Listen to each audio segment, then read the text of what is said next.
mois, nos services de renseignement, en collaboration avec ceux de l'Alliance des États du Sahel, suivent de près un vaste réseau de déstabilisation orchestré depuis l'extérieur et dont les ramifications internes menacent notre souveraineté nationale.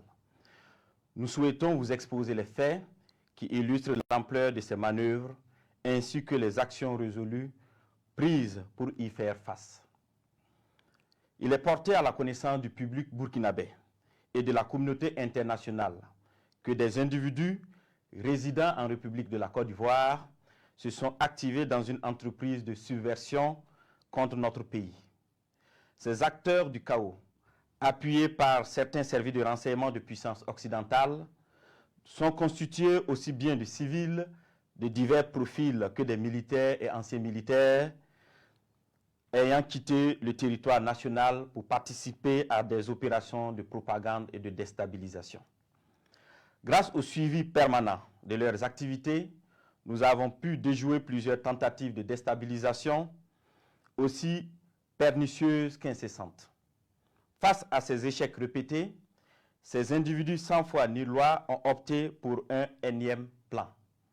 Ce énième plan consistait d'une part à signer un contrat avec des groupes terroristes baptisés les centraux et d'autre part à leur donner des formations spécifiques dans la zone du centre-est pour la prise d'objectifs qui ont été consignés dans leur contrat.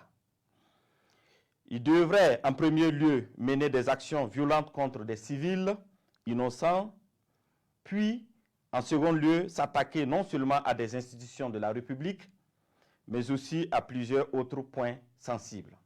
La première attaque précurseur de cette opération était celle de Barsalgo le samedi 24 août 2024, qui consistait à massacrer le maximum de populations civiles pour créer le désarroi et le chaos au sein de ces populations et ébranler de ce fait la nation entière, facilitant ainsi l'exécution de l'action principale. Le plan prévoyait l'infiltration de plusieurs groupes terroristes. Le premier groupe, chargé de mener l'action principale à partir du 29 août 2024, était composé de 150 terroristes venus du centre-est. Ils devraient se diriger vers la zone de Sapui, puis remonter sur Ouagadougou en vue de prendre le palais présidentiel à Koulouba. Le deuxième groupe devrait attaquer la base de drones militaires pour empêcher toute riposte de nos forces. Le troisième groupe, venu du territoire ivoirien, avait pour objectif de mener des attaques dans la zone de Mangodara pour disperser nos forces combattantes. D'autres groupes devraient cibler l'aéroport pour bloquer tout renfort extérieur, notamment la pose de tout aéronef ami. Durant ces